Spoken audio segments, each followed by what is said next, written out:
सास बनी डंडे वाली भूत। शिखा की नई नई शादी हुई थी।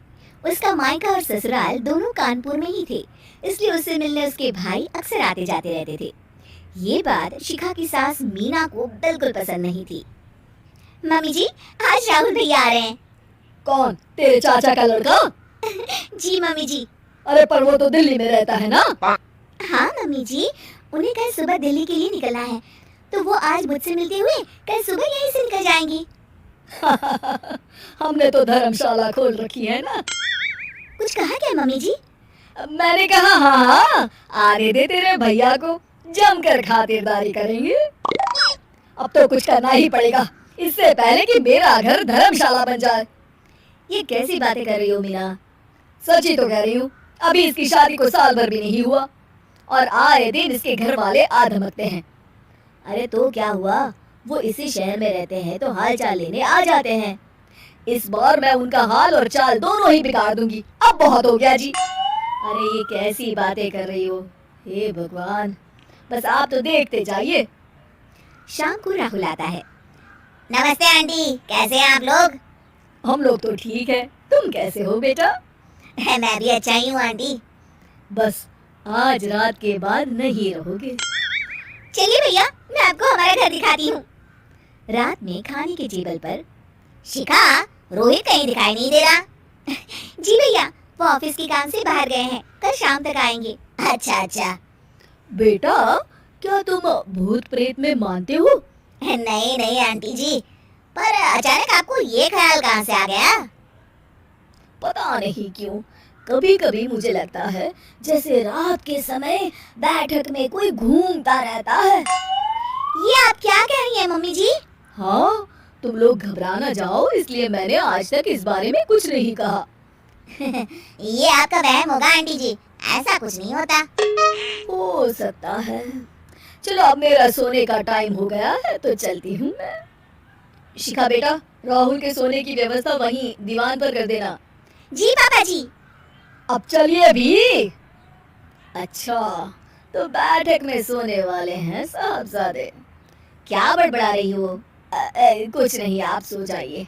मीना और महेश के सोने के बाद शिखा और राहुल आपस में बात कर रहे होते हैं, तभी डोरबेल बजती है। अरे आप! सरप्राइज! काम जल्दी खत्म हो गया तो मैं आज ही चला आया। ये तो बहुत अच्छा किया। देखिए राहुल भैया भी आए हुए हैं, आप दोनों का मिलना भी हो जाएगा। कैसे हो रोहित? मैं तो ठीक हूँ भैया। शिखा, मैं भी आज यहीं सो जाता हूँ, राहुल भैया से बातचीत भी हो जाएगी। अच्छा अच्छा ठीक है। मीना आधी रात को उठती है, कंबल मुंह से पैर तक ओढ़ के डंडा लेके बैठक में आती है और देखती है दीवान पर चादर ओढ़े कोई लेटा हुआ है। देखो तो कैसे मजे से सो रहा है बहन के ससुराल में।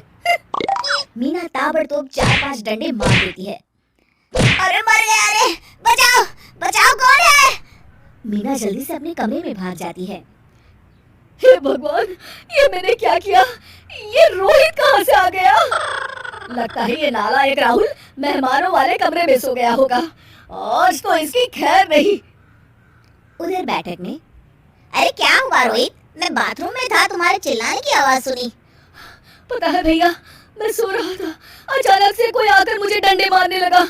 ये क्या कह रहे हो? लगता है तुम भी आंटी की तरह भूत प्रेत में मानते हो।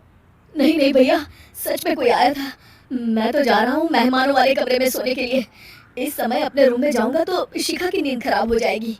ठीक है भाई, जाओ तुम, जहाँ तुम्हारा भूत डंडा लेके ना आ सके। थोड़ी देर बाद मीना कंबल ओढ़ के डंडा लेकर मेहमानों वाले कमरे में पहुंच जाती है। वो बिस्तर पर सोए रोहित को फिर डंडों से मार देती है। अरे मर गया, अरे मर गया। तू भूत प्रेत में नहीं मानता ना? ये ले, अब डंडे खा। हैं? ये तो माँ की आवाज है। रोहित कंबल खींच देता है। बेटा तू? अरे ये क्या कर रही हो माँ? मार मार के मेरा भरता बना दिया आपने। माफ कर दे मेरे लाल, मैंने तो तुझे ही मार मार के लाल कर दिया। मैं तो उस राहुल के बच्चे को सबक सिखाना चाहती थी। राहुल भैया को? हाँ बेटा, मुझे लगा अगर उसे डंडे मारूंगी तो शिखा के मायके वाले यहाँ आना छोड़ देंगे। हे भगवान, माँ ये घर शिखा का भी है, उसके घर वाले जब चाहे आ सकते हैं। हाँ बेटा, आज मुझे भगवान का इशारा समझ में आ गया। मैं कितना गलत करने चली थी और अपने ही बेटे को चोट पहुंचा दी। अब चुपचाप जाके सो जाओ माँ, और किसी को कुछ बताने की जरूरत भी नहीं है।